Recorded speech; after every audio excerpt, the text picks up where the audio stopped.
वही खेरे में ॻोठ नौशेरो जमाली ऐं ॻोठ दुरमोहम्मद जमाली जे मुतासिरनि शदाकोट रोड ते एहतजाजी मुज़ाहिरो करे धरणो हयो।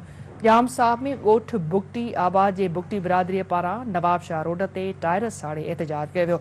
खैरपुर नाथन शाह मां 27 ॾींहं गुज़रण बावजूद पाणी निकाल न थियण ते शहरनि तरफ़ां एहतजाज कयो वियो, जॾहिं त नसीराबाद में बीबी शहीद भुट्टो तरफ़ां बोर्ड मुतासिरनि जी वाहर न थियण ख़िलाफ़ एडवोकेट यूसुफ पतूजो, फ़कीर इक़बाल सुमरे ऐं ॿियनि जी अॻवानी में एहतजाजी मुज़ाहिरो कयो वियो। उन मौक़े ते मुतासिरनि जो चवणु हो त बरसाति ऐं ॿोॾि संदनि हर शइ तबाह करे छॾी, अवाम रोडनि ऐं खुलियल आसमान हेठि दरपदरी वारी ज़िंदगी गुज़ारण ते मजबूर आहे। हुननि चयो त हिकु त पाणी निकाल न पियो कयो वञे, मथां का वाहर न पई कई वञे, मनपसंद माण्हुनि में इमदादी सामान विराए पियो वञे।